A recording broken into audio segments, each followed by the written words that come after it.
আমরা 10টি দল নতুন বাংলাদেশ গড়ার অঙ্গীকার নিয়ে এই নির্বাচনে হাতে হাত মিলিয়ে আমরা একসাথে নেমেছি। আল্লাহ তাআলা আমাদের এই সংগঠিত হওয়াকে, ঐক্যবদ্ধ হওয়াকে কবুল করুন। আমরা প্রিয় দেশকে আর বিভক্ত করতে চাই না, আমরা একটা ঐক্যবদ্ধ জাতি করতে চাই। যারা দেশকে বিভক্ত করে তারা কখনো দেশের বন্ধু হতে পারে না। তারা অন্যদেরকে সুবিধা করে দেওয়ার জন্য আর দেশবাসীর মাথায় কাঁঠাল ভেঙে খাওয়ার জন্যই তারা জাতিকে বিভক্ত করে রাখতে চায়। এ সুযোগ বাংলাদেশের জনগণ আর দেবে না। কারণ আমাদের সন্তানদের জুলাই আন্দোলনের প্রধান স্লোগান ছিল উই ওয়ান্ট জাস্টিস। আমরা ন্যায় বিচার চাই। ন্যায় বিচার যেখানে কায়েম হবে, জাতি সেখানে বিভক্ত হবে না। প্রিয় সিরাজগঞ্জবাসী, এক সময় গোটা সিরাজগঞ্জ ছিল শিল্প এবং কারখানার কেন্দ্রবিন্দু, তাঁত শিল্প। তারপরে ঘরে ঘরে গাভী লালন পালন করা হতো। মাঝখানে দেখা গেল তাঁতও বসে গেছে, গাভী পালনও বন্ধ হয়ে গেছে। তাঁত কেন বসে গেল? তাঁতের বাজার তৈরি করা, তাঁতিদেরকে সহজলভ্যভাবে তাঁত শিল্পের উপাদান সরবরাহ করা এবং তাঁত মান উন্নয়নে সরকারের পক্ষ থেকে পৃষ্ঠপোষকতা দেওয়া, আসলে তার কিছুই হয়নি।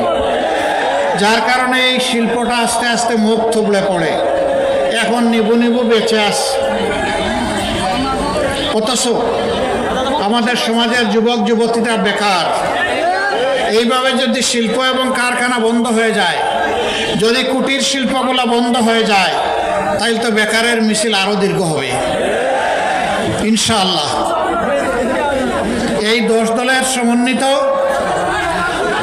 প্রার্থীরা বিজয়ী হয়ে যদি সংসদে যান এবং সরকার গঠনের সুযোগ আল্লাহ তাআলার মেহেরবানিতে পান, আমরা কথা দিচ্ছি তাঁত শিল্পকে আবার জীবন্ত করে তোলা হবে ইনশাআল্লাহ। 2024-25 অর্থ বছরে বাংলাদেশ গুঁড়া দুধের চাহিদা পূরণ করার জন্য বিদেশ থেকে 5,000 কোটি টাকার গুঁড়া দুধ কিনেছে। অথচ সিরাজগঞ্জের খামারিরা দুধের ন্যায্য মূল্য না পাওয়ার কারণে তার প্রতিবাদে অনেক সময় রাস্তায় দুধ ঢেলে দেন। খামারিদের প্রতি এটি হচ্ছে সরকার এবং প্রশাসন যন্ত্রের উপহাস, উপেক্ষা। আমরা আপনাদেরকে কথা দিচ্ছি, সিরাজগঞ্জের দুধ প্রয়োজনে আর ঢাকায় যাবেই না।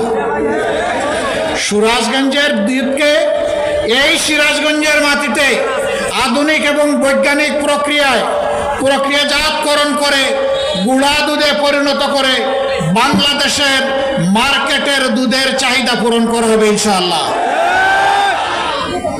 এতে করে খামারিরা উৎসাহিত হবেন।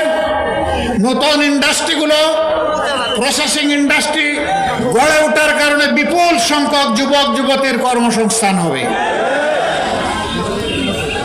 এছাড়াও এখানে নদী ভাঙনের কবলে পড়ে প্রতি বছর বিপুল সংখ্যক মানুষ তারা বাস্তুহারা, দিশাহারা হয়ে পড়েন। এর সাথে মানুষের কপাল কিসমত জড়িত। সেখানে স্ল্যাব বসানো হয়, গ্রহণ করা হয়। সব কিছুতে চুর এবং ডাকাতের আনাগুনা থাকার কারণে ওগুলো মানসম্মত হয় না, বসানোর সাথে সাথে ধসে পড়ে যায়। আমরা জাতির কাছে অঙ্গীকার করেছি আমরা দুর্নীতিমুক্ত বাংলাদেশ গড়ব ইনশাআল্লাহ। যদি দুর্নীতিমুক্ত বাংলাদেশ গড়া হয় তাহলে আর এই স্ল্যাবগুলা নদী গর্ভে চলে যাবে না। স্ল্যাবের জায়গায় থাকবে, মানুষ নিরাপদ হয়ে যাবে ইনশাআল্লাহ। দুনিয়ার বহু দেশে এই নদীগুলা সম্পদ। এর নাব্যতা, খরস্রোতা মেনটেন করার কারণে মাটি উর্বর হয়, মৎস্য সম্পদ তৈরি হয়, নেভিগেশন বা নৌপথে চলাচল সহজ হয় এবং স্বল্প খরচে হয়। আর আমাদের দেশে এগুলাকে তিলে তিলে খুন করে এখন নদীগুলাকে মরুভূমিতে পরিণত করা হয়েছে। যার কারণ তার গভীরতা নাব্যতা হারিয়ে ফেলার কারণে সামান্য পানিতে সামান্য বর্ষায় দুই কুল ভাসিয়ে মাড়িয়ে ভেঙ্গে চুরে চুরমার করে দেয়। এটা কি একদিনে হয়েছে? এটা 54 বছরের তিলে তিলে হয়েছে। কেন? নদী খননের জন্য, ড্রেজিংয়ের জন্য আমাদের কি কোনো বাজেট ছিল না? সব বাজেট ছিল। সেই বাজেটগুলা বালু খেকরা খেয়ে ফেলেছে। সেখান থেকে বালু উঠানো হয়নি, বালুর সাথে হাত মিলিয়ে নিজেরাই টাকা হজম করে ফেলেছে। জানি না কতটুকু ওদের পেটের ভিতর থেকে এই টাকাগুলো বের করে আনা সম্ভব হবে, তবে আমরা আমাদের হাতকে তৈরি করছি পেটে ঢুকানোর জন্য। এভাবে সারা বাংলাদেশে যদি চোরদের কাছ থেকে, ডাকাতদের কাছ থেকে দেশে এবং বিশ্বে যে সমস্ত লুণ্ঠিত সম্পদ রাখা হয়েছে সেইগুলা যদি ফিরিয়ে আনা যায়, বাংলাদেশের জনগণের ভাগ্য 5 বছরের মধ্যে চমকাতে শুরু করবে। নতুন করে যদি আর কোনো চোর ডাকাতের হাত জনগণের সম্পদের দিকে না আগায়, তাহলে বাংলাদেশ আলহামদুলিল্লাহ ইবনে বতুতার আমলের সেই গৌরব ফিরে পাবে। সম্মানিত ভাই ও বোনেরা, নারী পুরুষে যেমন একটা পরিবার গড়ে ওঠে, ঠিক তেমনি ভাবে নারী পুরুষের সম্মেলনে একটা দেশ এবং সমাজ গড়ে ওঠে। অনেকে ভয় দেখায় এই 10 দল যদি ক্ষমতায় যায়, বিশেষ করে জামাতে ইসলামী, উপায় নাই রে, সব তালা মেরে দিবে ঘরে ঘরে।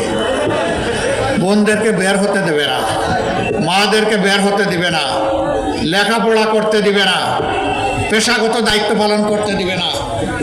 এগুলা সব ধোঁকাবাজদের কথা, সব ধোঁকাবাজরা এগুলা কথা বলে।